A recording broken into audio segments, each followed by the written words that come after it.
Oke guys, assalamualaikum warahmatullahi wabarakatuh. Balik lagi bersama gua Bang Dan SF. Nah, dalam video kali ini gua akan sedikit mereview ya, sedikit saja sih sebenarnya sharing mengenai perkembangan ikan cana yang gua sedang progres ini. Kurang lebih perkembangan di hari ini itu sudah mencapai 25 cm yang sebelumnya kita sudah kontenkan. Nah, ikan yang sebelumnya itu ini ikan batiknya lumayan, tapi sekarang sudah mulai pudar entah kenapa gitu ya. Nah, namun untuk mental oke nih. Nah, untuk mental oke, bar oke, bar juga oke. Nah, sekarang sudah mulai tumbuh-tumbuh cabung kayak gitu, tapi belum terbentuk bunga.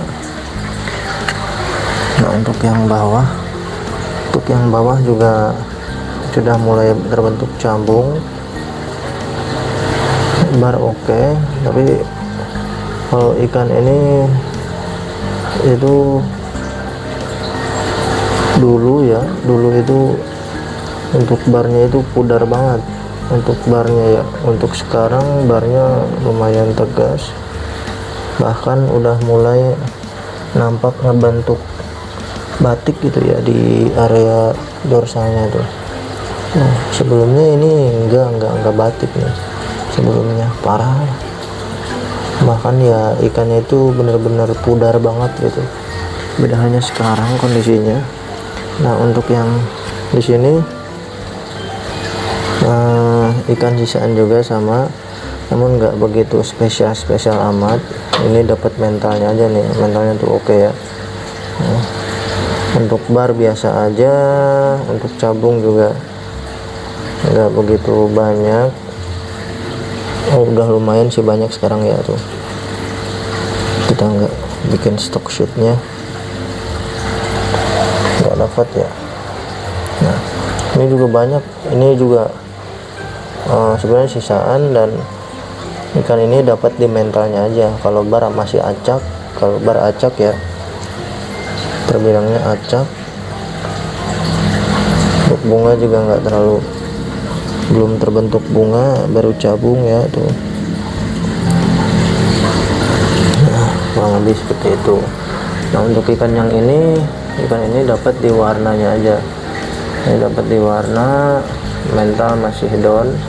Ini mut-mutan ya, kalau ikan yang ini ya mut-mutan. Kadang mutnya bagus, kadang mutnya jelek setelah kita kasih makan.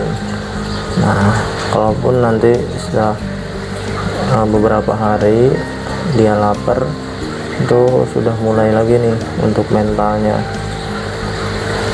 Sekarang lagi down nih. Untuk cabung oke. Nah, untuk cabung oke, untuk warna juga oke ya. Nah, kita karena ini kan di tank polosan lah. Nah, barnya nggak terlalu tegas karena mentalnya lagi turun nih moodnya. Nah, kawan-kawan lihat tuh cabungnya ya. Nah, ini cabungnya nih udah mulai kebentuk, hampir di setiap bar ada tuh ya. Nah, entah kenapa ya, mungkin ini bagian daripada analisa kita mengenai cabung itu. Sebenarnya cabung itu dia terbentuk karena adanya pengaruh lampu gitu ya. Nah, dibilang seperti itu pengaruh lampu, bukan artinya itu kita harus menggunakan lampu. Nah, namun kita kurangin yang namanya lampu gitu ya, entah kenapa gitu ya. Kalaupun kawan-kawan punya beberapa selera mengenai lampu, kawan-kawan silahkan saja. Namun pada dasarnya analisa kita itu menyebutkan cabung ini terbentuk pengaruh lampu. Kalau kawan-kawan menggunakan lampu yang intens hampir nyaris 24 jam, saya perkirakan cabung itu bakalan hilang. Yang ada warna naik, bar tegas kalau mentalnya bagus ya.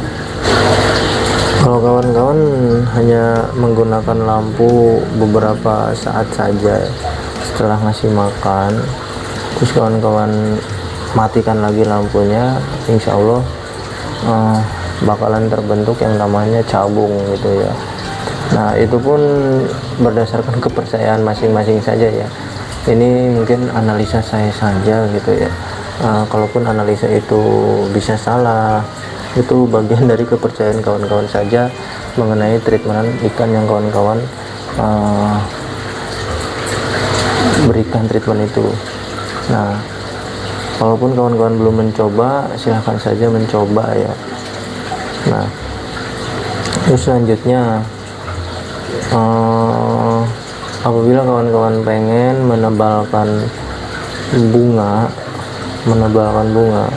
itu menurut saya pribadi berdasarkan waktu kawan-kawan memelihara.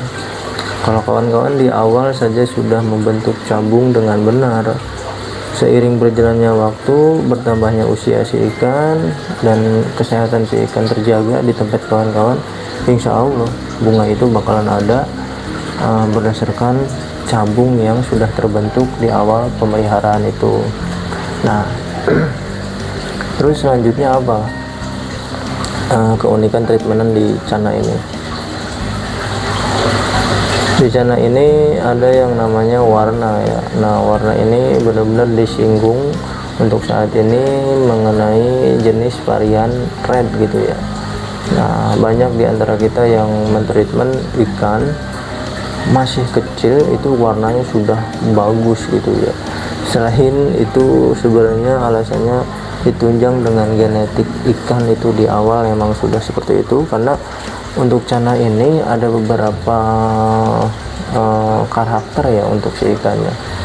Masih kecil ada yang dominannya itu di warna, masih kecil ada yang dominannya di cabung, masih kecil itu udah dominannya di bar, mata gitu ya.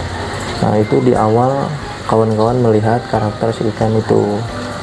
Nah, makanya treatmentan ini sebenarnya ingin mensamaratakan kualitas ikan yang orang lain miliki, kualitas ikan yang di beberapa jenis ikan atau di beberapa ikan dalam koloni itu bagus, pengen disamaratakan. Nah, makanya adanya yang namanya treatment gitu. Padahal itu semua perlu waktu ya. Kalau emang dia awalnya itu genetiknya bagus, ya hasilnya mungkin ada beberapa minus juga di ikan itu. Mungkin di cabungnya itu dia lama nantinya gitu kan. Mungkin nantinya terbentuknya bunganya itu lama gitu. Nah, kurang lebih itu bagian dari proses kawan-kawan memelihara si ikan tersebut gitu ya. Nah, makanya pemeliharaan ikan Cana ini kurang lebih agak sedikit unik, dan banyak di antara kita yang masih penasaran gitu ya, kenapa sih gitu kan bisa sampai seperti itu. Nah, ini bagian dari disclaimer saja ya, bagian daripada pengalaman kita dalam memelihara, karena mungkin dari pengalaman kita itu seperti itu dalam kita memelihara ikan Cana Maru khususnya ya. Saya awal-awal itu memelihara ikan Cana red centarum itu ya, awal-awal yang notabene karakternya itu red centarum itu sering gigit ekor. Nah, gigit ekor pernah saya ngalamin dan alhamdulillah berhasil. Kedua, bunga yang gak terlalu rapat, yang cenderung bunganya itu gede-gede gitu ya. Nah, itu benar-benar saya ngalamin banget cara treatmentnya seperti apa, yang pada akhirnya di ukuran kurang lebih 60 cm ikan itu loncat, nggak nyampe selamat ya. Mau gimana sih ya, makanya saya mulai dari nol lagi nih. Nah, kurang lebih seperti itu. Nah, kenapa sih alasannya ikan-ikan besar itu benar-benar ringkih atau benar-benar sulit lah istilahnya bisa bertahan apabila ikan itu sudah loncat ke dasar, kalau ke lantai gitu ya. Karena ikan ini benar-benar ya, pertama besar mungkin ya, kedua tingkat kesetresannya itu cukup tinggi gitu. Makanya ikan besar itu kalau sudah loncat kalau dia stres itu bisa mati tanpa ada gejala dia sakit gitu ya. Makanya banyak di antara kita yang dalam perlombaan itu kalau di ikan size besar itu sangat sensitif gitu tingkat kematiannya. Ya sayang juga loh, udah masuk nominasi gitu ya, udah juara bahkan, terus ikannya mati gitu. Ya sayang juga gitu. Makanya kurang lebih itu bagian dari pengalaman orang lain, dan pengalaman itu saya ngalamin banget tanpa harus saya ikut ke kontes gitu ya. Saya di rumah aja bisa nyampe seperti itu karakter ikan gitu ya. Oke, mungkin cukup sekian untuk sharing kali ini ya mengenai ikan cana maru. Nantikan perkembangan ikan cana maru yang ada di Galeri Bank dan SF, khususnya yang kali ini kita sedang mentreatment ikan di size 15 cm ini ya. Ikannya seperti ini, cana batik ya. Nah, kita pengen mempermanenkan ikan cana batik. Nah, sehingga nantinya kawan-kawan tahu nih cara treatment batik yang di kita itu seperti apa. Kita gratis tanpa harus ada bayar-bayar. Terus nantinya kawan-kawan akan tahu cara treatmentnya seperti apa, pola makannya seperti apa gitu ya. Terus penggunaan lampu yang seperti apa kawan-kawan akan tahu nantinya di konten berikutnya yang khusus mengenai batik ini, karena kita menjelaskan dengan contoh ikan yang seperti ini susah juga ya. Makanya nanti kita akan progres mental dulu agar nantinya kawan-kawan akan tahu nih progres itu seperti apa, agar ikannya bisa show up gitu di depan gitu ya. Sekarang kan enggak nih. Oke. Mungkin cukup sekian untuk video kali ini, kurang lebihnya saya mohon maaf. Assalamualaikum warahmatullahi wabarakatuh. Enjoy.